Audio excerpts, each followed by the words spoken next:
In this video, I'm gonna show you 5 different drills in dry fire practice that you should be doing right now to help you improve all of your fundamentals, build speed, improve accuracy, work all of the manipulations. Stay tuned.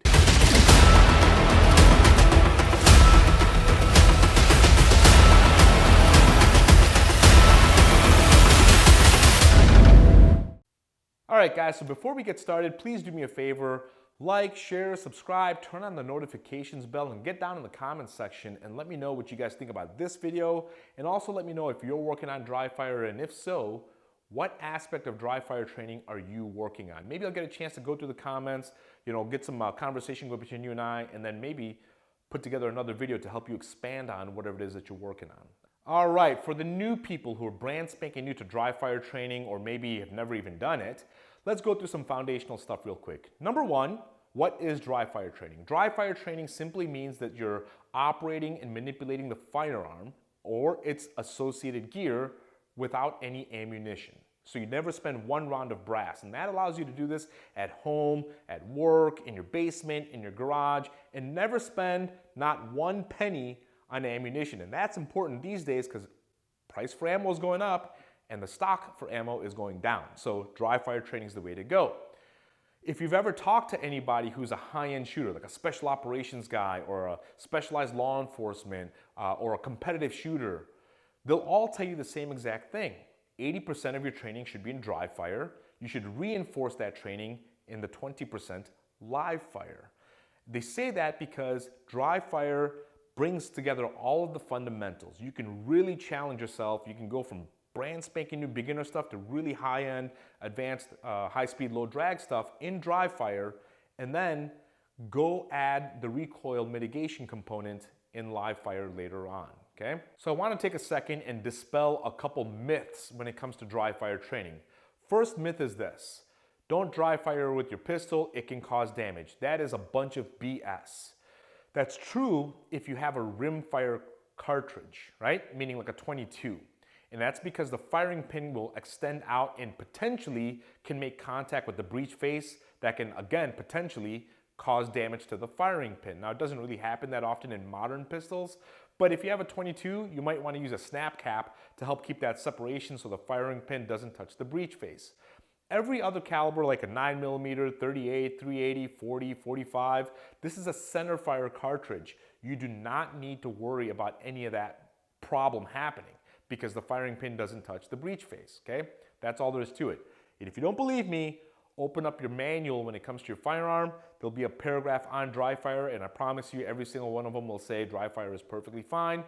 You might want to use a snap cap, but not really necessary. Fine, okay?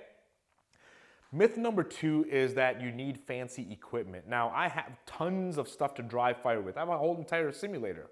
That being said, you do not need a lot of equipment. You need your firearm, a magazine, the holster. If you want to buy a couple snap caps, they're only a couple bucks, fine. But you don't need to have the next $300 this, the next $500 that, and the next $200 this, that. Some of that stuff is really cool. It just depends on what level you're at. But for the most part, just to work your dry fire fundamentals and skill development, you don't need anything except for what you already own, okay? And then the last myth that I want to kind of dispel is this: dry fire training creates bad habits because you don't have actual recoil of the firearm. That's a bunch of BS.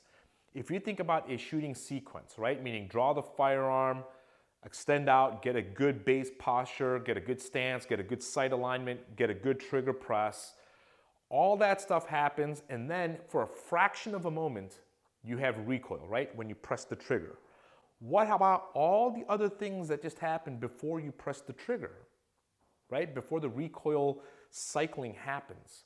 You can work on that, okay? And so that's why we tell you 80% of your training should be in dry fire, and then just reinforce that. Reinforce means challenge it with recoil management in the live fire settings. For my equipment junkies out there, I want to go through just a couple things that you can purchase to augment your dry fire training. None of this is necessary by any means, okay? All right, number 1 is a shot timer, right? Now I know we use shot timers in live training. They do come in handy for dry fire training sometimes if you're working with a par time or delay time, that kind of a thing. honestly, you can download apps on your phone that'll give you all of those functions in the first place, so you don't have to spend any money for it. The second thing I'll show you here is what we call is a snap cap, right? Snap caps are nothing more than just a dummy round. They don't do anything, but they come in handy if you're working malfunctions, different types of reloads and such. You might want one. You can buy a box of these, like a box of 4 of them for like 10 or 15 bucks. They're nothing expensive. My favorite thing that's out there is the Mantis X10. I have an entire playlist on my channel where I use the X10 and I show you a bunch of different drills. Now essentially what it is it'll give you graphical analysis. It has an app attached to it. You put this little piece on your firearm. I'll do some stuff with it today with you guys here just so you can kind of see how it works. Comes in handy, very helpful for a lot of people, but if you don't have the money to go purchase one right now, you don't really need it. And then the last thing I'll show you is this firearm right here, okay? This is what's called the SIRT pistol, S-I-R-T. It's made by a company called Next Level Training, okay? Essentially, it's just a glorified laser pointer. It has no cycle, you can't put any ammunition in it, none of that kind of stuff. And this comes in handy when I'm teaching somebody brand spanking new how to grip the gun, how to sight the gun, that kind of stuff, because you can do that in your living room, in your kitchen, in your basement, in your office. I mean, like you could be anywhere. It's just a laser pointer, right? I also use it for myself when I'm working in a little more active environment, meaning I'm working on the punching bag, kicking bag, that kind of stuff, or I'm grappling around. Instead of having my metal slide gun and my optic and that kind of stuff, I can have this and start working with this thing instead of having my live firearm on me, okay? Safety is always paramount, so let's take a look and see what you need to be safe. Number one, you need a sterile environment. Sterile environment meaning there's no live ammunition, there's no stabbing weapons, no tasers, no flashbangs, no grenades, no RPGs, none of that stuff. Nothing that can inadvertently get you or somebody else hurt, right? Okay, so that's a sterile environment. Now ideally, you want to be someplace like your basement or garage or whatever, because if there is a round that does go off or some mistake happens, then typically you have a concrete wall or brick wall or something like that, all right? You can prevent that. Obviously, not every place has those characteristics. That doesn't mean you shouldn't do dry fire training. That means you should spend more time on this next part, clearing the weapon, okay? When I say clear the weapon, well, here's what we're looking for, okay? Let me grab my firearm. First thing we want to do is make sure that the magazine is out of the gun and the magazine is indeed empty. We want to verify that by looking down through the top, making sure there's nothing inside the magazine. We want to double check at the feed ramp, make sure there's no rounds in the chamber, and then we want to check back here to make sure that there's nothing attached to the breech face, okay? Now we have a clear gun, so we will let the slide forward, aim in a safe direction, press the trigger, the gun went click and not bang, indicating that it is empty. All right, guys, so drill number one, okay? I'm gonna take my clear firearm, and the first thing I wanna do is to kind of extend out to my target and make sure everything's lined up. My front sight, my rear sight, my body, all this stuff, and I'm gonna really absorb what that feels like, okay? Then what I'm gonna do is I'm gonna kind of come back into this almost like a high compressed ready, almost a relaxed position, and I'm gonna extend back out and back in and back out and back in and back out. I'm checking to see the consistency of my sight alignment, right? We need the sights to be on sight. By the way, if you guys have a red dot on your firearm, like my concealed carry pistol, the one I carry every day, has a red dot on it, this drill goes so far. This presentation component is so important because now with the red dot, you have parallaxing, you got height over bore issues, there's a bunch of stuff going on, and you have to be reliable and predictable where that dot's going to be. And so if you're struggling finding the red dot, this is the drill that you want to do to continually make sure that your presentation is in a place where your red dot is exactly where you want it to be. We take this same drill and we put this into a shoot, no shoot. So what I want you to do is extend out to the target. If the sights are on target, press the trigger. If the sight is not on target, reset. Make that adjustment, come back out, on target, press. On target, press. On target, press. Okay? If it's not on target, nope. Nope, got to make adjustments. Nope. Don't give yourself the gratification of pressing the trigger if you didn't even have your sights all lined up properly first, okay? So it's kind of a high compress ready, working into a shoot, no shoot kind of a drill. Again, start off from here, know what perfect feels like, absorb that, come back in. Can you get back out to perfect? Perfect, perfect. And if it's not perfect, don't shoot. And if it is perfect, reward that behavior with the click. Try that out. For our next drill, what I want you guys to do is grab a Post-it and I want you to draw a dot on it. This is about the size of a quarter or a nickel. Now, if you guys are brand spanking new, you could probably go up to the size of about a $50. Ideally, I want that the size of a nickel, okay? So as you get a little bit more practice, smaller and smaller and smaller and smaller on that dot. And then you're gonna post that Post-it up on the wall 10 feet away from you, okay? What I want you guys to do is take aim to that dot so that way the front sight of your firearm is smack dab in the middle of that dot that you drew, okay? So we're right on it. Then I want you to press the trigger. What we're looking for is to make sure that when you press the trigger, the front sight doesn't move off of that dot. If it's moving off the dot, that's telling me and you that your trigger press is now influencing the front of the gun, meaning the front of the gun is moving left or moving right or moving down. If you don't have a lot of trigger finger in, okay, and you press the trigger, you'll see how the front of the gun moves to the left. If you have too much trigger finger, you will pull the gun, okay? And if you have too much like trigger slap, you're pushing down too hard, you'll drop the gun, okay? Meaning the front end will take a nosedive. That's gonna throw you off. So what I want you guys to do is to make sure that when you're on target, press that the front sight doesn't move off of that dot.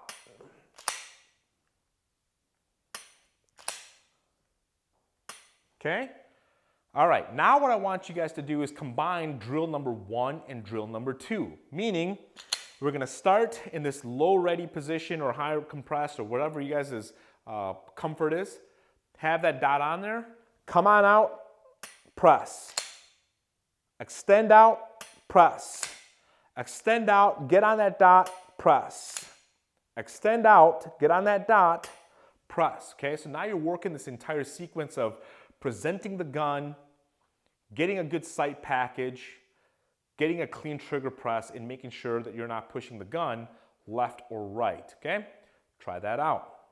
All right, so I want to show you guys the same exact drill, except now I have installed the Mantis X10 to the front of my gun, and I'm going to show you just the graphical analysis component of it, why it can help you out and why it can't, okay? So I got my sticky on the wall real quick, gun is cycled. Here we go. I'm going to press out. I got that perfect clean sight. Press the trigger. Reset. Press the trigger. Reset. Press the trigger. Reset. Press the trigger, okay? So let's see what that looks like on the Mantis X10.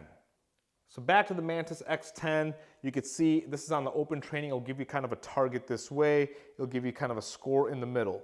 Now for each shot, it will show you what you did and what you didn't do, right? So on that particular shot, I was doing what was called healing, which is pushing with the bottom part of my palm. I was trying to make a couple of mistakes here for you guys. Or maybe we're tightening the grip. It'll show you that part of it as well, okay? The other part to it is you can take a look at some other graphical analysis this way. You can actually play this as a video. Let's take a look here.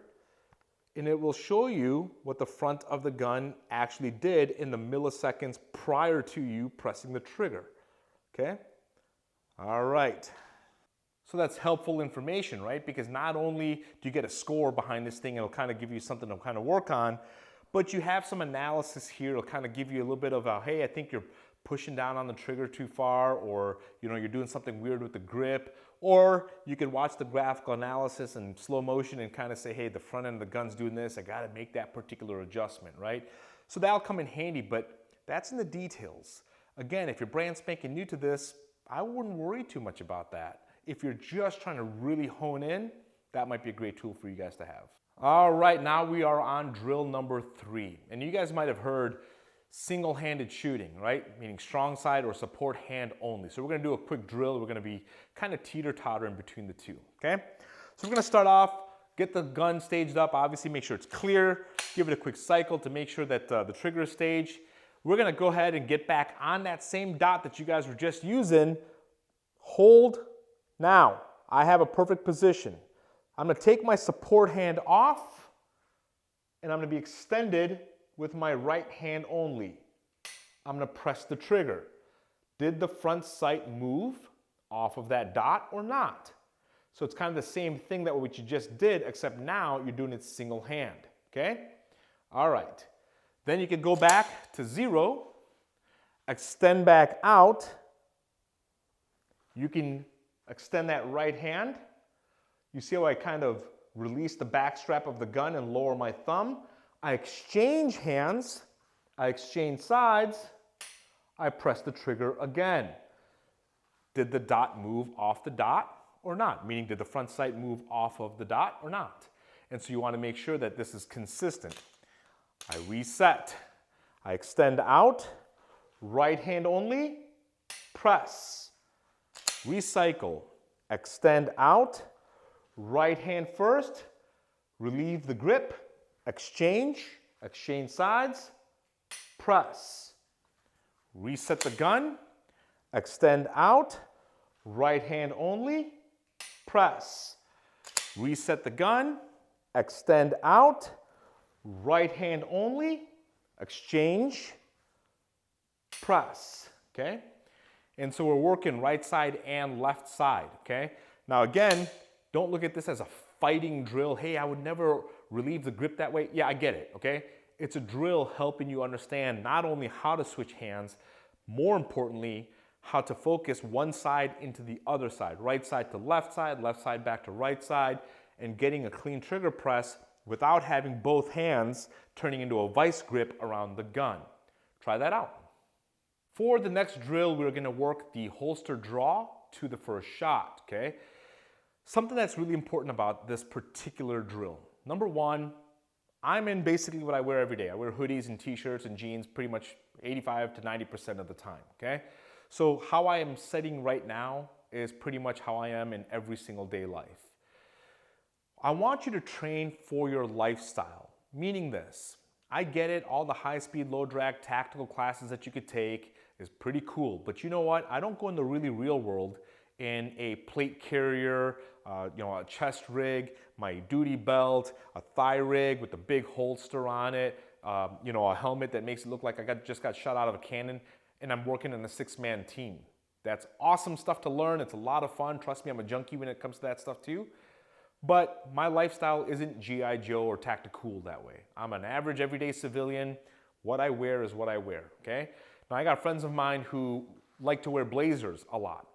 They would put on a blazer instead of having a hoodie, okay? Or if all they have is a hoodie, they could sit here and work the holster draw with that garment.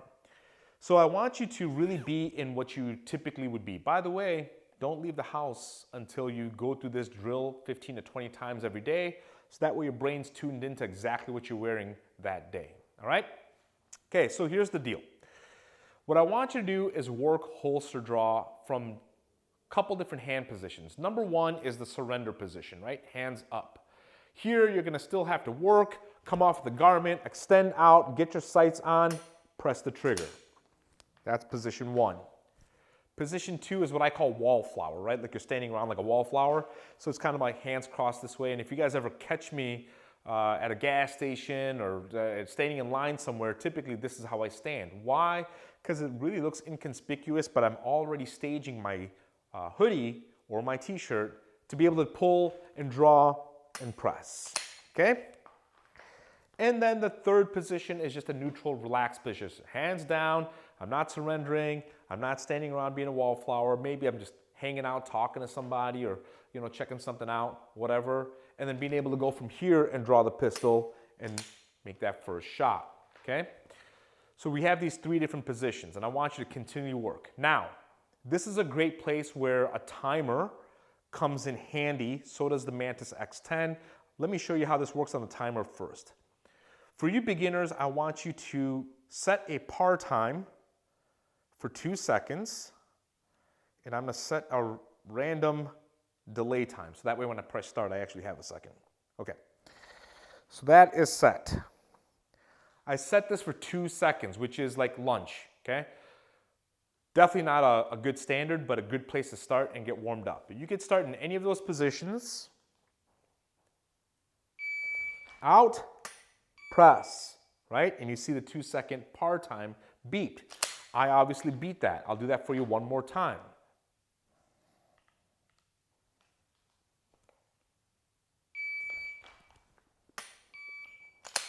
Okay. So you start with the 2 second par time. As you get acclimated to that, you start getting faster and faster and faster. Now you want to be in a sub 1 second draw. Why? Because when we review civilian-based surveillance camera or body cam footage or somebody filming with their phone on the sideline, typically what we're seeing is a 1.1 to a 1.2 second moment, an opportunity for that person to be able to draw the firearm and actually get to work. Now I know you guys might have heard about the Tooler drill or the 21-foot rule. Trust me, that's not a rule by any means. I'll make a different video as far as that goes, okay? What you need is an opportunity, and that opportunity most commonly is about a 1.1, 1.2. So I want your draw time basically at 1 second or less. So I'm gonna go ahead and turn this down, and I'm gonna go to 1 second par time. I'm doing this cold, so let's see if I can pull this off for you guys on camera, okay? Here we go. Just barely beat it.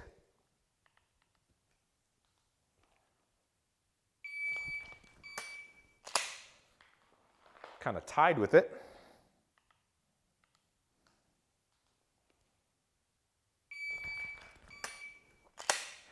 Okay, so you see I'm kind of running about 1 second. You know, I'm not really trying that hard. I could push this a little bit faster, but it'll help you go from 2 seconds to 1.5, 1.4, 1.3, 1.2, 1.1.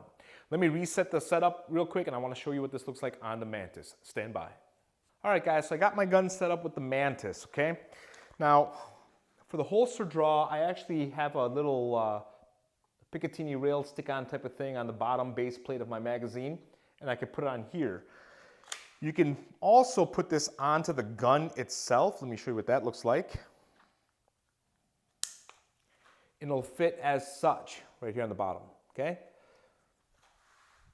This holster that I'm wearing right now is not set up for a light, and so the Mantis will not fit in there, and that's why I take it off of the front rail and just put this onto a Picatinny piece that I have set up on a magazine base plate. Get it? Okay.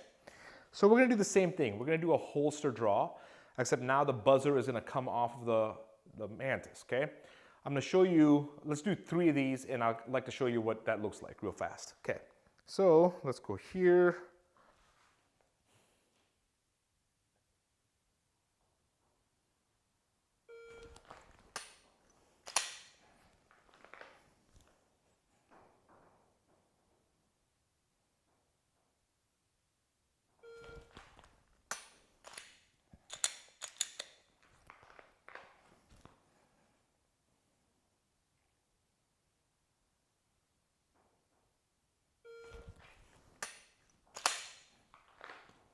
Okay, let's just do 2 more.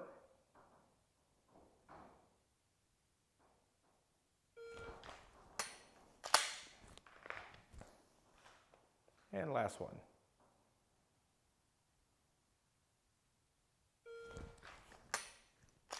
Okay.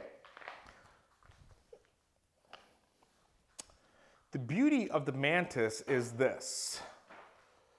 It will give you graphical analysis for what you're doing. It'll give you a full time. So here I have a 107, 105, 122, 0.93, 1.01, that kind of a thing, okay? And so it'll give you this full analysis, but what it will also tell you is, hey, from the buzzer, how long did it take you to get to the grip, to pull the gun, to turn it horizontal, and then get on target, right? So the grip, pulling the firearm actually out, turning the firearm horizontal, and then actually on target. And then it'll give you a total time, okay? Now, why is that important? Well, one of the things that everybody wants to work on is speed, okay? So when people say, hey, Nick, teach me how to get faster. Okay, faster where? Faster to beat your garment, faster to pull the gun, faster to get on sight, faster to pull the trigger. One of the things that slows people down the most when they're training on range is that they reside time on target, meaning they put their sights on and they're having like this mental confirm, reconfirm, reconfirm, reconfirm, reconfirm, reconfirm, fine, press the trigger, okay? And what you're trying to do is beat that out. So you need to be able to measure how long they're on target, time on target, right? And then the last drill that I really want you to focus on is working on transitions, meaning moving from one target to another target, okay? Now, there's a huge mistake in the way people do this typically, at least in the beginning days. They will extend out and they'll either come back in, go find another target, and then extend back out that way. And that's a terrible thing to do because in this moment, the gun's completely out of the fight. And I don't want you to build that bad habit, okay? The second mistake people often make is that they will extend out and they'll drive to the next target with the front of the gun. What I want you to do is get your eyes to lead the gun, okay? Meaning you're on target, you're pressing the trigger, your eyes immediately make a shift to the second target, and then you move. Why? Because the gun will go what you can already see instead of seeking the path, all right? And so what I want you to do is, again, out on target, press the trigger, look to where you're going, start moving the gun. Eventually, that process gets faster. So when you're out on target, once you press the trigger, you're already moving, but your eyes are leading right in front of the firearm, okay? So I want you to figure out how to go out. Let's go to the right, to the left. Let's go down. Let's go up. Let's go left, okay? And keep working those transitions. So you might want to set up 2 or maybe 3 targets on the wall. Now, while you're doing this, I want you to continually work on this as well, okay? You could take everything that you've done in this video and start working all of it. 1, okay. Now, do not recycle the gun in the middle of that sequence. You can hear, let me do this real fast for you. You can hear the trigger, okay. Now listen to the trigger, okay? That's just a little bit of slop that's in the trigger. That's not that big of a deal. Almost every gun has it. So I want you to start working, okay? And stay on it. And then recycle and then go back in. Back out, bang. Recycle, back in. So I want you to keep pressing the trigger shoe without having to continually recycle the gun. Doing that will help you program your finger to continually work on the trigger rather than building the breakdown and then recycle the gun and then back out, okay? So work that trigger even though it's considered a dead trigger at the moment. Try that out. Kind of as a bonus, I guess, if you guys are kind of feeling a little bit saucy for the night, your Dryfire is working out really well for you, here's what I want you to do. You guys can work a bunch of different stuff, right? Malfunctions come in there, reloads come in there. Reloads is actually one of my favorite things to work on. Just to kind of give you an idea, we'll take our firearm, we'll put this into a slide lock configuration. Why slide lock? Because when you run out of ammo, that's what happens. The gun goes in a slide lock, right? So I'll start from an extended position. I'll try to press the trigger, nothing's happening, so I'll drop the magazine, I'll get the second magazine inserted, and I'll press the trigger, right? And then I'll go back and reset this up. Now this is one of those drills where you do need the snap cap, okay? Comes in a long ways. So once I reset, I'll put my second magazine in place here, I'll lock this open, press out, the trigger's dead, there's nothing going on. I will defeat garment, drop the magazine, insert, get that slide forward, back on target, press, okay? And so we're just working a cycle to go back over and over, help us coordinate our hands and all the manipulations of the firearm. Try that out. All right, guys, so that is 5 dry fire drills that you should be working on with your pistol right now. Now, a couple quick closing thoughts. Number one, to be able to be effective and reliable with your firearm, you need to have three things: grip the gun, sight the gun, trigger the gun, right? Get a good grip on it, be able to work the sights, and then press the trigger so the sights don't move or the front of the gun doesn't move. If you can do those three things, you'll be effective and you'll be reliable. And then you can hone in on the details where you can go from effective to efficient, and then efficient to mastery. It's a process. I would encourage everybody to spend 10, 15, 20 minutes a day for about 2 weeks straight. Okay, so 10 to 14 days, give me 10 to 15 minutes every single day of dry fire, then go to the live range, and I promise you that you're gonna have vast improvement in your firearms skills, period, okay? That being said, there's so much more that we could do in dry fire, right? We could do active drills, we could do multiple target engagement, we can do close proximity stuff. I'll be happy to share that stuff with you as you move along. Do me a favor, like, share, subscribe, turn on the notification bell, and get in the comments section and let me know what you guys want to see. Hopefully this video helps you out and gets you kicked off in the right direction. Until the next one, keep your blade sharp, keep your skills sharper. I'll see you guys.